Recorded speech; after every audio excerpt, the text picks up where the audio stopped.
Welcome back to my channel. It's Rene Marcus. Thank you so very much for tuning in. And if you're new to my channel, please do me that favor and press that subscribe button. Don't forget to like, share and subscribe. Guys, I just had to let this in. You know, guys, I just don't like letting you guys miss anything. But at this point, Rene Marcus was shitting herself because I was so scared of dogs. But I just said, you know what, let me just put it in so that you guys can laugh at me. Enjoy, guys. Papa, I'm scared.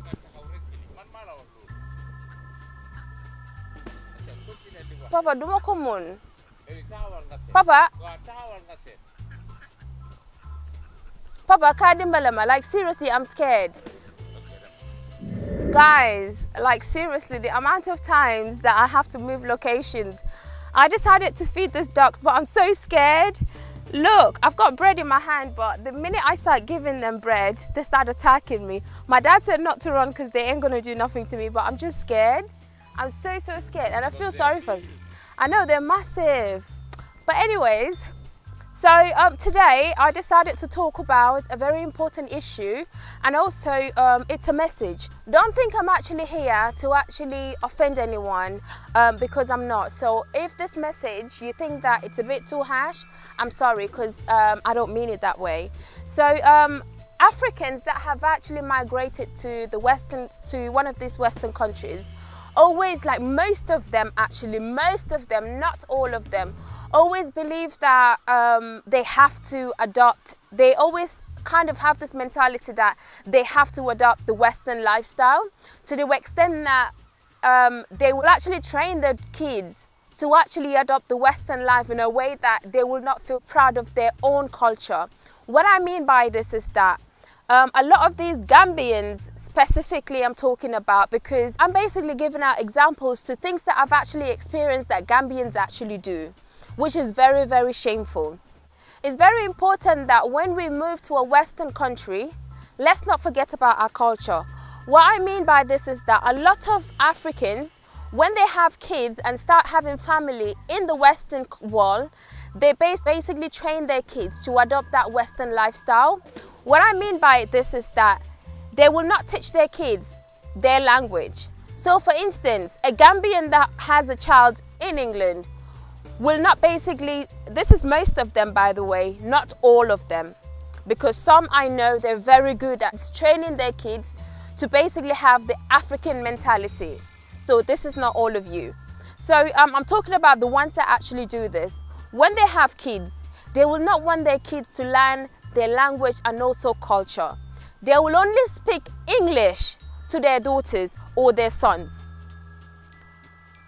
And guess what? Even those African parents speaking English to their kids at home can't even speak proper English. Their accent is so backward, but they're there actually teaching their kids to speak English. But hold on, that child was actually born in the UK, or that child moved over to the UK when that child was only 1 or 2 years old. So why are you teaching that child a different language and not teach your child your own mother tongue? Because at the end of the day, that child will end up going to school. And when that child starts going to school, they will teach that child how to speak English. That child will basically mingle with people that speaks English, because those people won't be able to speak her language or his language.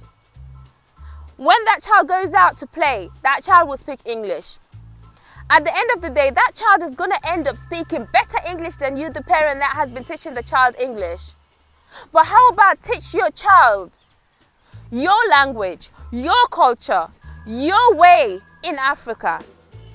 Make them understand how it works in Africa, how they do it in Africa, so that that child will grow up being a proud African child. But hold on, but instead, you're gonna turn the table around, speaking English to your child, and forgetting that, oh, this is not the language I should be teaching my child. I should be teaching my child my culture, where I came from, who am I, who they are, the religion, giving them a good home training. But no, you start speaking English to them. What is all this? I'll give you guys an example. because this really, really upsets me all the time, anytime I see things like this happen. One day, I was actually in town with my dad, and then my dad introduced me to a friend of his that we actually saw on the way with his friend's wife. He introduced us, and then I have to basically, you know, greet them just how we do it as Africans. They had 3 kids with them, 2 boys, 1 girl. I love kids. So I basically just bent down like this to talk to the kids, because my dad told me, oh, they're Gambian, and they were talking like Wolof, our main language in Gambia. So I was like this, Nangen def, mbaye nangi fine. That basically means, how are you guys? I hope you guys are fine, or I hope you guys are okay. The kids were just like giggling, laughing. And I was like, you don't speak Wolof? They said, no, I don't understand you. We don't speak that language. But why? I was just like, okay. And then when we left, I said to my dad, I really hate this, because these kids are lost.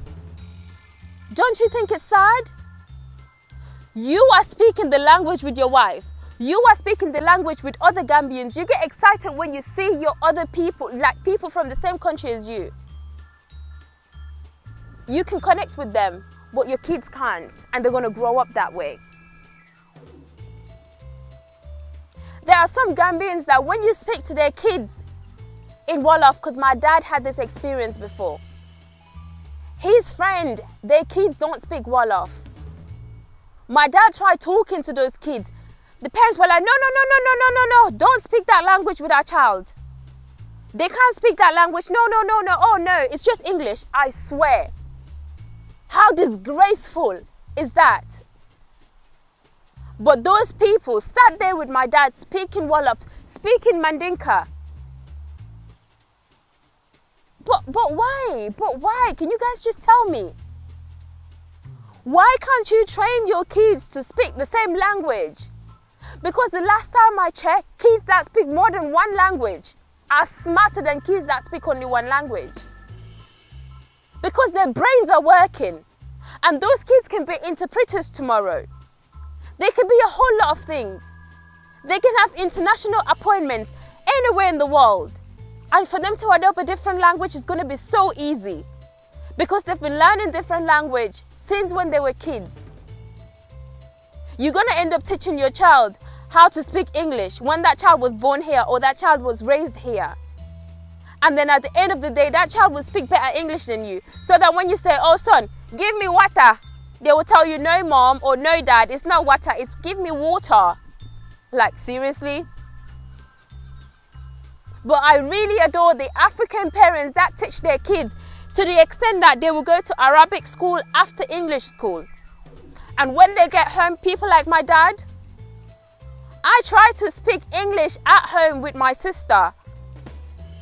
But guess what? My dad will always tell us, oh my God, if my dad hears me speaking English at home, what he always says, yen dolen di Rus, hana dolen Gambian, ngena talk fi di laka English, ningena def de fatisen laka. This basically means you guys are not even ashamed of yourself. You're at home and you're speaking English. When you're outside, it's okay for you guys to speak English, but not when you're at home. With my dad, you can't even speak English in front of him or speak English to him because he finds it disrespect. Let's just look at the African diasporas that are moving to Africa. The people that never had chance, the opportunity to learn their culture, to learn their tradition, because they were taken away or their great-great-great-grandparents were taken away. Those people are coming back wanting to learn the language, wanting to learn their culture, crying to know where they belong. How about us that actually have that culture? We should cherish and basically be proud of who we are and not throw our culture for the Western. What is this? You stand there and say, oh, I'm African. But that Africanness that you said you were, you can't practice that to yourself and to your kids. Then you're not African. The African diasporas that have never been to Africa are more African than you, because they're paying hundreds of pounds or hundreds of dollars or hundreds of euros to basically learn the culture, learn the language, understand the locals. Another example is this. When you see parents and their kids, or just the kid alone, and you see the parent and you say, oh, where are you from? Oh, an African lady. They'll be like, oh, I'm from Africa. I'm from the Gambia, West Africa, or the smiling coast of Africa. You're like, oh, okay, that's nice. But just ask that question to a child that was born in the UK or any other part of Europe, or was born in Africa, but basically raised in the UK. Ask them, where are you from? Oh, I'm British, but my parents are African. Because that's what you actually put in your child. That's why when you go out with your kids, they will not want you to speak English, because they'll be ashamed of your accent. Or those kids won't even want to hang around with you in public. But if you teach your child the same language that you know, your mother tongue, anywhere you go, you will communicate with your child nicely. You can tell your child something that you don't want others to understand. But why? I have a friend that I met a couple of years ago, 27-year-old guy. We basically just bumped into each other. We started to talk and everything. All of a sudden, I just asked him like, oh, what country are you from? Because he already knew my name because I told him, but I didn't ask his name. And then he said to me, I'm from Gambia. I was like, wait, what's your name? He then gave me his name. I was like, that's a typical Gambian name. But I was like, but Musa is actually a typical Gambian name. Musa Njai. So when he actually said, yeah, it is because my parents are, I was like, but you speak so good English. That means that you were not born here or what? He goes, actually, I was born here. I've never been to Africa. This year is going to be my first time going to Africa. I just basically just stood back like this. I was like, wait, you basically speak better Wolof than I do. And you're telling me, he goes to me, I don't only speak Wolof, I speak Mandinka, even though it's not that good. I was like, you know what, I'm done. I'm so proud of your parents. This is what Africans should be doing. But if you're there acting white or acting Western, you're way behind, like seriously. And this needs to stop. Moving on to the Africans that migrated to the Western country, thinking that they're so big, thinking that they're better than everyone, thinking that, oh, I've left Africa because Africa is so poor, or Africa, or the people there, all they care about is you being here and sending them money. I'm not going to do that. I'm going to enjoy my life. I don't need anything in Africa because I've suffered for God knows 20 years. Now I'm somewhere, land of opportunity. I'm going to enjoy myself. Next minute, you start saving to buy a mortgage. You start saving to buy Gucci brands, basically clothes, Chanel, basically all sorts of designers.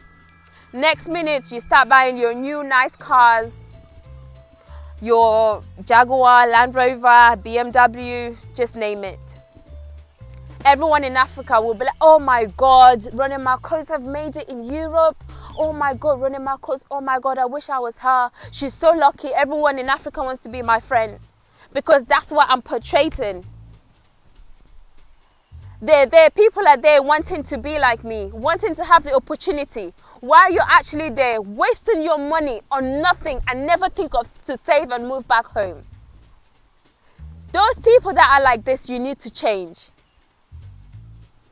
What is all this? I'll give you guys one example. This is a true story. This wasn't my first time in London, but it was actually a time that I was actually going to London to find my university before I start. But because my dad knows London so well, he took me so that we can basically, so that he can show me around the underground trains and everything. We were speaking our language, enjoying ourselves. All of a sudden, a guy, a very old man actually, stopped us and said, sorry, are you guys Gambian? We said, yes, we're Gambian from Banjul. And then he was like, oh, really? I'm Gambian too. My dad was like, oh, okay. Guys, he then asked my dad, which part of Banjul are you from? My dad then said to him, Tobacco Road. He was like, what? What's that? My dad was like, Tobacco Road, it's actually in Banjul.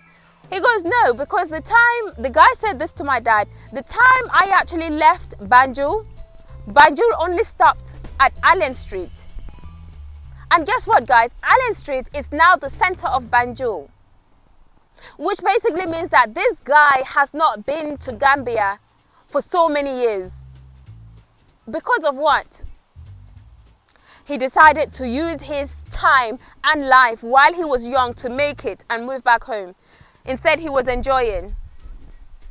He then asked for us to give him coins. Not notes, but coins. We said to him, we don't have coins. He wanted those coins to eat, basically to buy food. I don't give my money to people like that. No. I'd rather save those peas and buy something and give it to someone in Africa. But I will not give it to you. You that are actually in land of opportunity. No, hell no. This takes me to my next topic about the young people migrated to one of these Western countries. These people that their parents have done so much for them.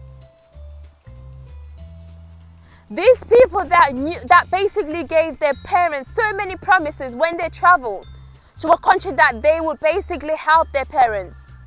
They would basically promise their family to do so much. When you sit and think how much your parents suffered for you since when you were a baby.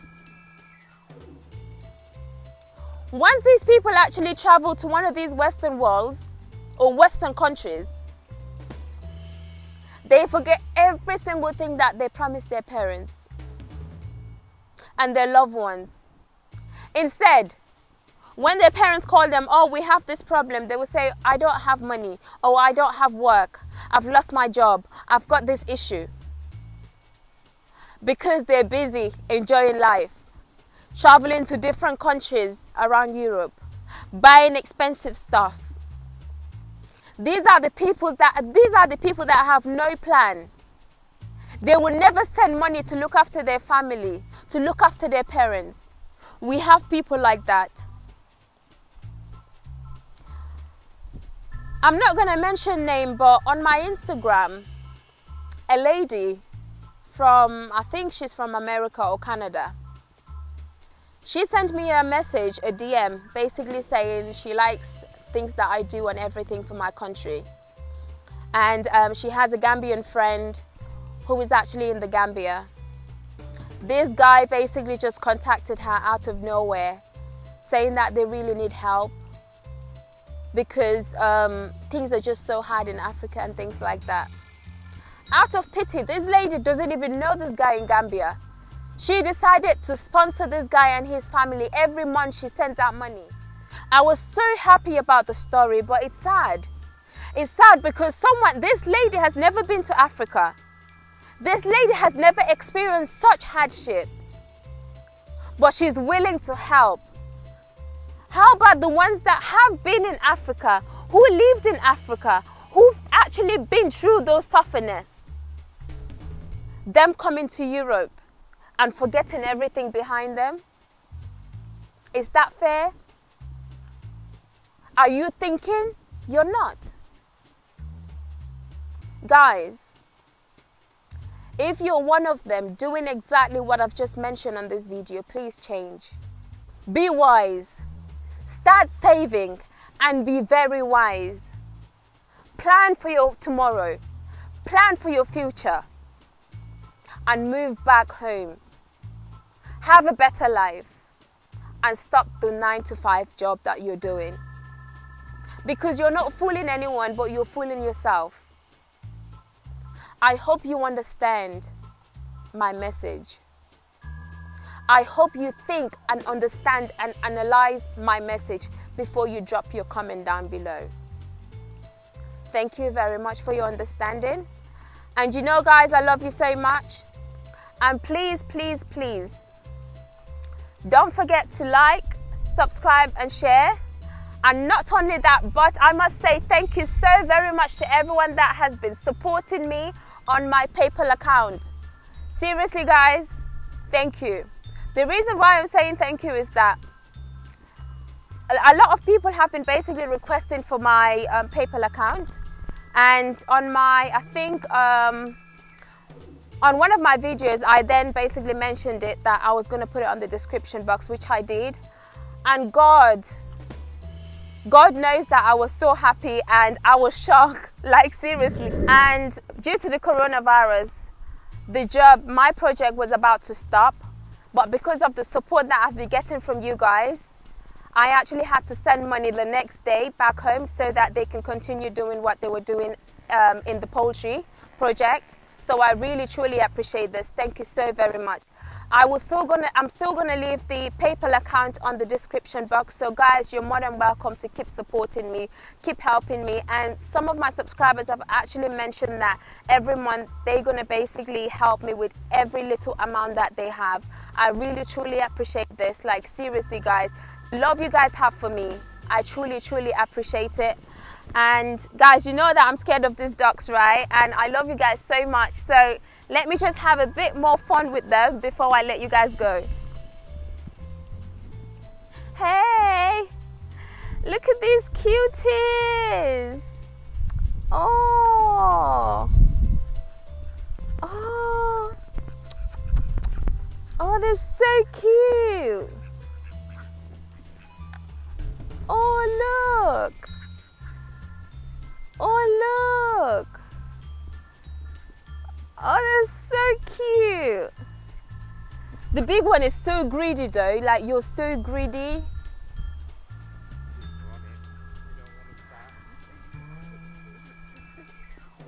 He's so greedy. Look, they're coming for me. Look, Dad, I need your help now. They're coming. Dad, please, Papa.